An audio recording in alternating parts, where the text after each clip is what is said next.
Livro: A Filosofia de Friedrich Nietzsche, o profeta do super-homem.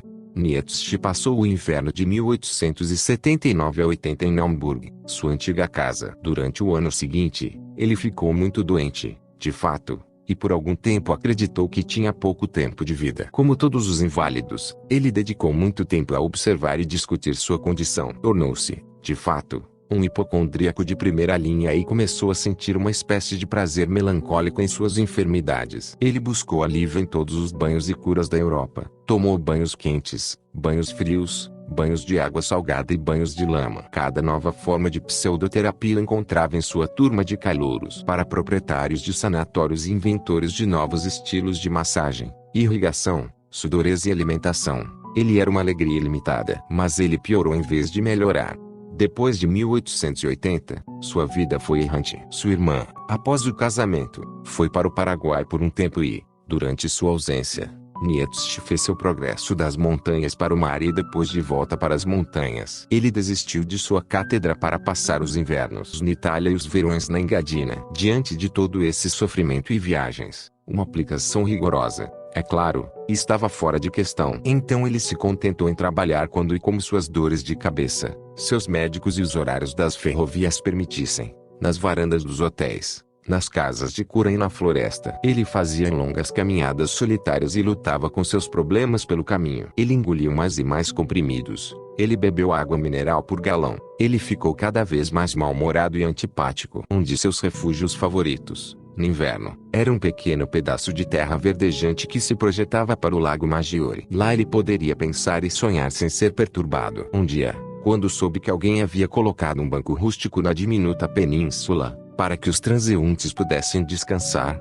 ficou muito furioso. Nietzsche fazia breves anotações de seus pensamentos durante suas caminhadas diurnas, e à noite os polia e expandia. Como vimos, seus primeiros livros foram enviados para a gráfica como meras coleções de aforismos, sem esforço de continuidade. Às vezes, uma dúzia de assuntos são considerados em 2 páginas e, novamente, ocasionalmente há um pequeno ensaio de 3 ou 4 páginas. Nietzsche escolheu esta forma porque tinha sido usada pelos filósofos franceses que ele admirava, e porque se adequava bem aos métodos de trabalho que uma estrutura torturada pela dor lhe impunha.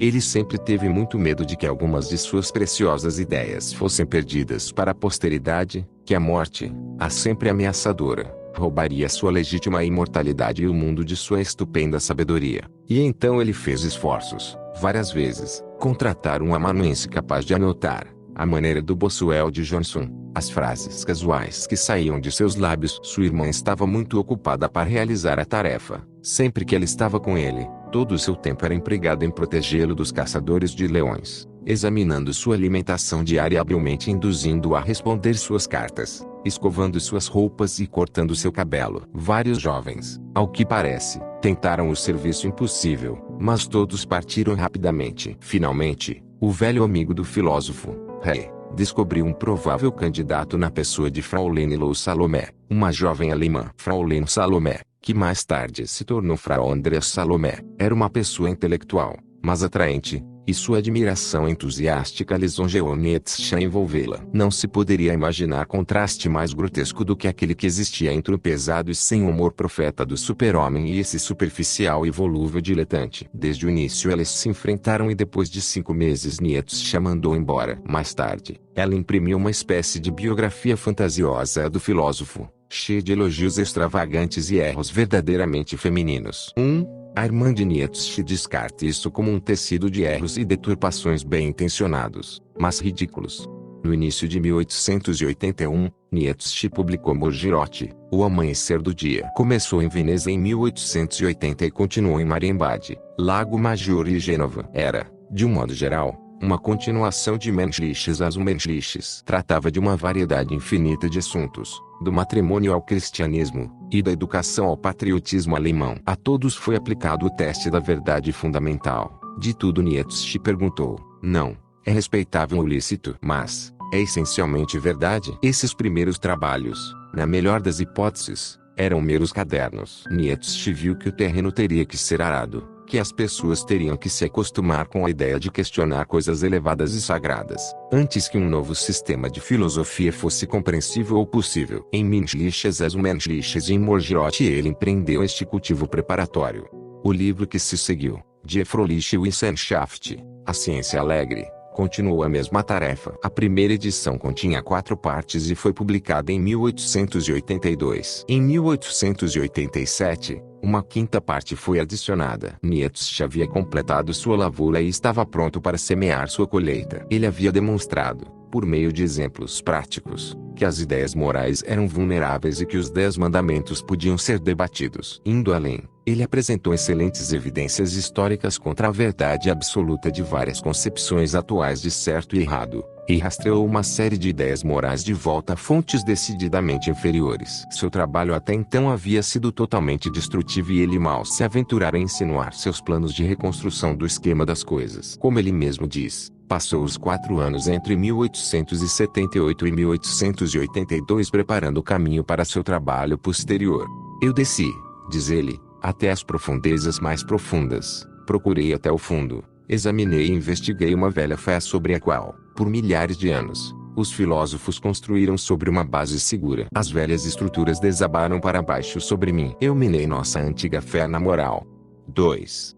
Terminado esse trabalho, Nietzsche estava pronto para expor sua própria noção do fim e objetivo da existência. Ele havia mostrado que a velha moralidade era como uma maçã podre por dentro, que o ideal cristão de humildade tornava a humanidade fraca e miserável, que muitas instituições consideradas com reverência supersticiosa, como resultado direto de comandos do Criador, como, por exemplo, a família, a igreja e o Estado, eram meros produtos da cobiça, covardia demasiado humana do homem, estupidez e desejo de facilidade. Ele voltou o holofote da verdade para o patriotismo, a caridade e o auto-sacrifício. Ele havia mostrado que muitas coisas tidas como total e inquestionavelmente boas ou ruins pela civilização moderna receberam valores bastante diferentes, que os antigos gregos consideravam a esperança um sinal de fraqueza e a misericórdia o atributo de um tolo, e que os judeus, em seus dias reais, encaravam a ira, não como um pecado, mas como uma virtude, e em geral ele havia demonstrado,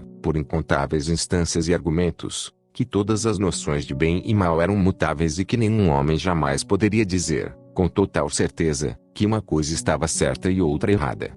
O terreno estava agora limpo para o trabalho de reconstrução e a primeira estrutura que Nietzsche ergueu foi Alsus pra Zaratustra. Assim falou Zaratustra. Este livro, ao qual deu o subtítulo de Ein Buch für alle indica nenhum livro para todos e nenhum, assumiu a forma de uma rapsódia fantástica, meio poética, meio filosófica. Nietzsche estava mergulhando no misticismo oriental e do legislador dos antigos persas e lhe emprestou o nome de seu herói, Zaratustra. Mas não havia mais semelhança entre os dois, e nenhuma semelhança entre a filosofia de Nietzsche e a dos persas.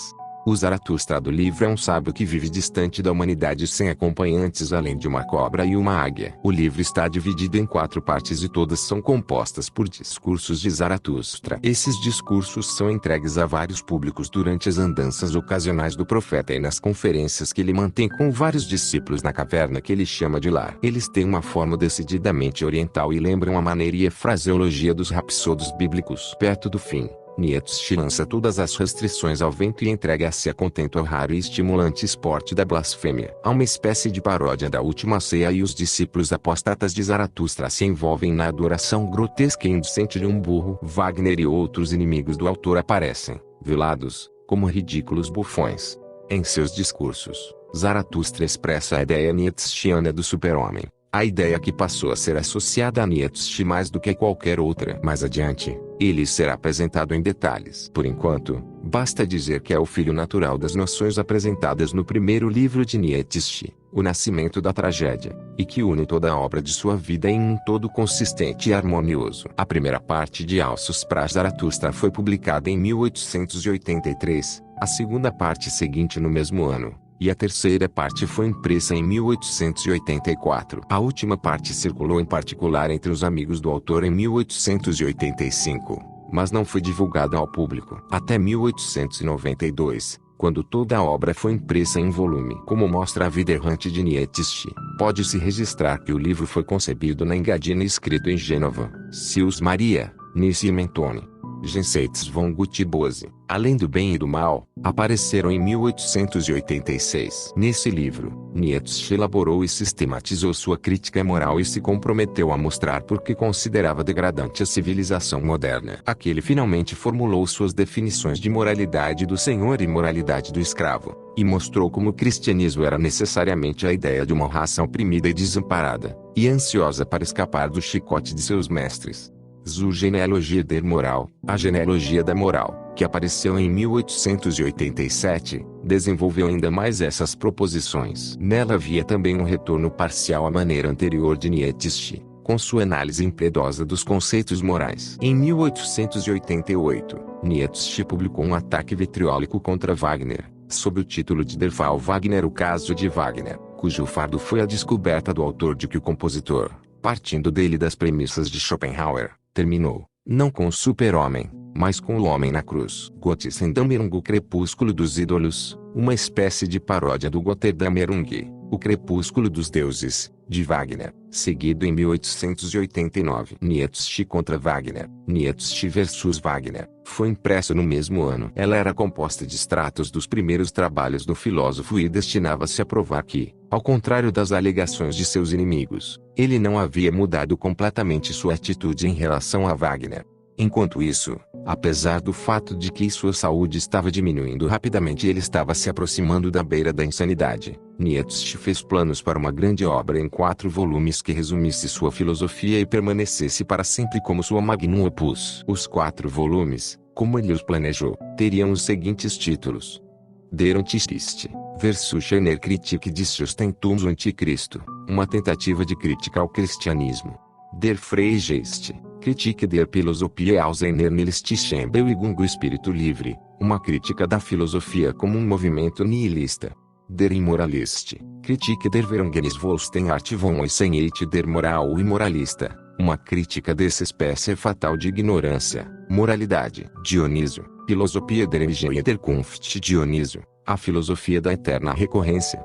Esta obra seria publicada sob o título geral de Der Wille zur Macht, versus einer Ertung aller Wert, a vontade de poder, uma tentativa de transvaloração de todos os valores. Mas Nietzsche não foi além do primeiro livro, Der Antichrist. Isso ele escreveu em grande velocidade, entre 13 e 30 de setembro de 1888, mas não foi publicado até 1895, 6 anos depois que o autor abandonou sua obra para sempre. Nesse mesmo ano, C.G. Naumann, o grande editor de Leipzig, iniciou a edição de uma edição definitiva em 8 volumes das obras do filósofo, sob a direção de Frau Forster Nietzsche, Peter Gast, Dr. Fritz Koegel e outros amigos e discípulos. Mais tarde, suas notas para vários livros, concluídos e projetados, foram publicadas em 6 volumes adicionais. Seus primeiros ensaios sobre temas filológicos e uma grande variedade de memorandos foram incluídos. Esta coleção é de interesse para o estudante que deseja fazer um estudo exaustivo da origem e desenvolvimento das ideias de Nietzsche, mas é lamentável que os editores tenham optado por imprimir tanta matéria inconsequente. Mais de suas primeiras notas estão na biografia de sua irmã. O filósofo, nos anos 1880, escreveu uma espécie de autobiografia introspectiva sob o título de Et Homo. Em janeiro de 1889, em Turim, depois de um grave ataque de enxaqueca, Nietzsche ficou irremediavelmente louco e foi confinado em um asilo particular. No verão de 1890 ele se recuperou o suficiente para ser levado para sua antiga casa em Hamburgo, e quando sua mãe morreu, em 1897, sua irmã o levou para Weimar, onde comprou uma vila chamada Silberblick Vista de Prata, nos subúrbios. Esta vila tinha um jardim com vista para as colinas e para o lento rio e uma ampla varanda protegida para o leito do doente. Mas sua mente nunca ficou clara o suficiente para ele retomar o trabalho. Ele teve que tatear em busca de palavras, lenta e dolorosamente, e sua força física o abandonou. Isso é algo pungentemente patético na imagem deste valente lutador, este arrogante jassager, este inimigo de homens, deuses e demônios, sendo amamentado e mimado como uma criança. Seu antigo orgulho feroz e coragem desapareceram e ele se tornou dócil e gentil. Você e eu, minha irmã, somos felizes. Ele dizia, e então sua mão escorregava de sua roupa de cama e agarrava da terna e amorosa Lisbeth. Uma vez ela mencionou Wagner para ele. Den Abich Seigelebit. Ele disse, aquele homem que eu amava muito. Todo o seu antigo espírito de luta se foi. Ele se lembrava apenas dos dias felizes e dos sonhos de sua juventude. Nietzsche morreu em 25 de agosto de 1900, no cinza da madrugada,